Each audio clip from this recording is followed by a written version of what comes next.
여러분, 다니엘은 남유다의 왕족이었죠. 귀족이었어요. 높은 귀족. 어떻게 알 수 있어요? 여기에서 왕이 명령을 내리잖아요.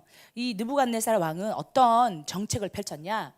어떤 지역을 점령했어요. 그러면 그 지역에 있는 유능한 인재가 될 수 있는 똑똑한 애들, 그리고 훌륭한 집안에서 자란 사람들을 등용을 하는 거예요. 그렇게 되면 어떻게 했습니까? 그 나라마다 아무리 망했어도 엘리트 집단이 있잖아요. 그리고 귀족 집단이 있고, 그들이 자기네 자녀들은 망한 나라의 백성이지만 새로운 왕국 안에 들어가서 어떤 지위를 누릴 수 있잖아요. 그럼 빠르게 융화되겠죠. 거기다가 그 똑똑하고 유능한 아이들을 갈대아인의 학문, 즉 자기네 나라의 학문을 가르쳐가지고 그들을 자기네에게 유리한 정책을 펴는 자로 어렸을 때부터 만드는 거예요. 그때에 우리 다니엘이 뽑히게 됩니다. 그죠? 그러니 우리 뭐 안 봐도 얼마나 까다롭게 골랐을지 충분히 이해돼. 그 노예로 끌려왔던 유다 지파의 어떤 아이들 중에서도 최고로 뛰어났던 사람들이었겠죠. 아마 나라가 안 망했으면 나라 안에서도 큰 인물 됐을 거예요. 그죠? 그런데 이렇게 망한 나라에 온 아이들 중에 이 다니엘과 세 친구가 있었어요. 자, 첫 번째 친구 이름 뭐죠? 하나냐, 미사엘, 아사랴. 근데 우리 이렇게 잘 기억 안 하고 뭘로 기억해요? 사드락, 메삭, 아벳느고 이렇게 많이 기억했죠. 근데 이거는 이제 그 나라식으로 이름을 바꿔준 거예요. 바벨론식으로. 지배 민족이 바뀌었잖아요. 그죠? 바벨론에서 메대라는 지역으로 바뀌었어. 지배 민족도 바뀌고 왕도 바뀌고 아예 왕조가 바뀌었어. 우리로 치면 고려 시대에서 조선 넘어간 거야. 그런데 그래도 한국 사람이잖아. 한국 사람. 왕조가 바뀌고 민족이 바뀌고 통치 민족이 바뀌는데도 불구하고 다니엘은 계속 고위관직에 있어요. 어때서 그랬을까요? 한 나라의 노예로 끌려온 10대 아이였어요. 그죠? 그런데 그가 잘 훈련된 다음에 그의 일대기를 보면 어때요? 왕조가 바뀌고 왕이 바뀌는 이 세 번의 이 큰 풍파 속에서도, 야, 너는 전임 왕의 신하였지? 사랑받고 충성받으면 그 다음 왕이 되면 사실 잘라버릴 가능성이 높지 않아? 얼마나 빼어났으면, 얼마나 진실됐으면 그때도 최고 관직을 새 왕조가 바뀌고 새 왕이 바뀌는 동안에도 유지해요. 이 왕의 음식이나 히브리 원어로 보면요, 음식이 뭐라고 되는지 알아요? 고기 덩어리예요. 그러니까 이때 왕이 하사했던 음식 자체가 고기를 말해요. 고기를. 대부분 왕에게 드리는 음식인 고기들은 그 왕이 섬기는 신에게 제사 드린 다음에 나오는 이 부산물이거든요. 그러면 만약에 소를 잡았어요.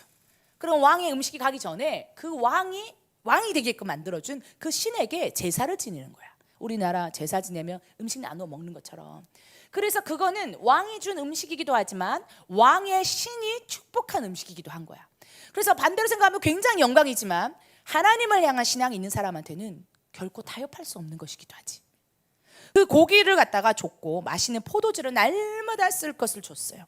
근데 다니엘과 그 세 친구는 이거를 하나님을 향한 신앙이 있기 때문에 도저히 먹을 수가 없는 거야. 왕이 준 음식이기 때문에 거절했다기보다는 왕이 준 그 음식이 고기였는데 제사에 쓰인 음식이었기 때문에 못 먹는 거예요. 그래서 먹을 수 없다, 양심이 걸렸던 거죠. 그래서 자기네를 관장하는 황관장이 있었는데 황관장한테 얘기하는 거예요. 우리는 채식만 먹겠습니다. 그래서 여태 표현이 채식이라고 구별되어 있는 거예요. 그러니까 뭡니까? 왕이 준 음식 중에서 특별히 뭘 안 먹겠다는 거예요. 그 우상에게 드려졌던 그 고기 안 먹을 거예요. 그러니까 날마다 쓸 것은 줬잖아. 음식은 준다고 그랬잖아. 먹을 거. 그 중에서 그 고기를 안 먹겠다는 뜻이에요. 그래서 그 채식을 먹었다는 거예요. 채식을. 나머지는 예배에 드려진 음식이 아니거든. 그래서 왕이 준 것 중에서 나는 채식만 먹을 거예요. 즉 나는 우상에게 드린 그 음식을 거절합니다. 이런 뜻이 되는 거예요.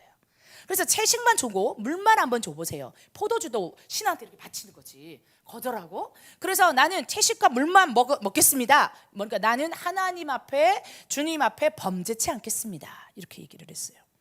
하나님을 경외하는 자에게 주님이 지혜를 주시고 지식을 주시고, 나라가 망해서 자기를 판단할 수 있는 사람 앞에 설지라도 두려움 없이 그때그때 주님이 우리에게 지혜를 부어주세요. 그러니 나에게 지혜를 주시는 주님과 함께 동행하시고, 절대 우리 고3들 악한 마음 품지 마세요. 실패하는 마음 생각 가지지도 마세요. 하나님이 여러분을 붙잡아 주실 줄 믿습니다. 아멘. 다니엘과 그의 친구들이 뜻을 정하여서 하나님 앞에 있었다는 거예요. 8절에 다니엘은 뜻을 정하여 왕의 음식과 그가 마시는 포도주로 자기를 더럽히지 않기로 했다. 왜 더럽히지 않는 건지 알겠죠? 그냥 단순히 왕이 하사하는 그 음식이 싫어서 그게 아니라 그게 우상에게 바쳐진 고기, 음식이라는 것은 고기를 했어. 고기와 포도주였기 때문에 그걸 먹는 순간 내가 우상이 더럽혀지는 거잖아. 근데 그러려면 뭐가 필요했냐? 뜻을 정하는 게 필요했어요. 자, 이 뜻을 정하다라는 원래의 의미는 뭐라고 되냐면 뜻이요. 히브리어로 레브라고 해가지고 레브가 뭐냐면 심장, 마음이라는 단어거든.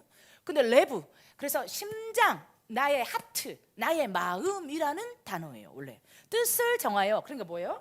이 단어에서의 이 마음, 하트, 심장은 우리가 생각하는 의지 자체만을 얘기하는 게 아니에요.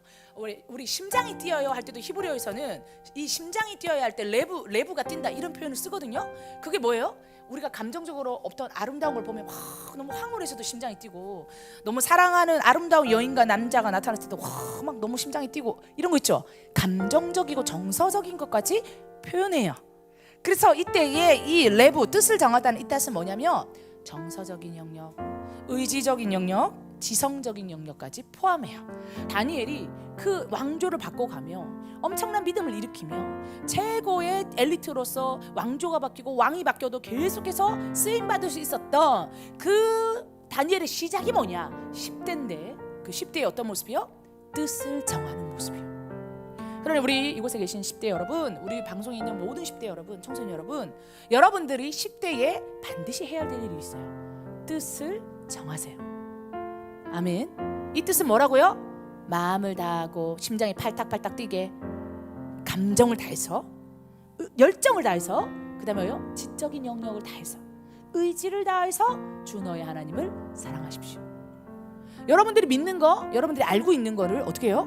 말씀으로 설명할 수 있어야 돼요. 아멘. 그럼 어떻게 돼요? 성경을 알아야죠. 성경을 공부해야죠. 성경을 읽어야죠. 그래서 우리 방송 보는 친구들, 또 이곳에 앉아있는 친구들 다 성경을 읽으세요.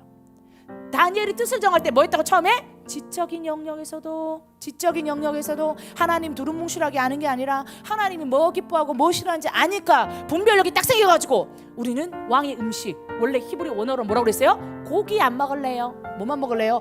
고기랑 포도주는 안 먹을래요. 분별했잖아. 지적인 영역을 가지고. 왜요? 이거는 반드시 우상에게 바친 거다. 그러나 이 채식하고 물은 괜찮다. 지적인 능력을 사용했지 분별이 생기잖아. 그래서 다니엘이 첫 번째 한 것에는 지적 영역. 그래서 우리 청소년 때는요, 특히 뇌가 리모델링 되거든. 전두엽의 리모델링이 일어나거든요. 그래서 나는 IQ가 낮아요. 아니, 10대 때는 한 번 더 기회가 있어요. 뇌가 리모델링 되면서 이 뇌의 연결망이 촉진돼. 그럼 어떻게 돼요? 기억력도 좋아질 수 있어요.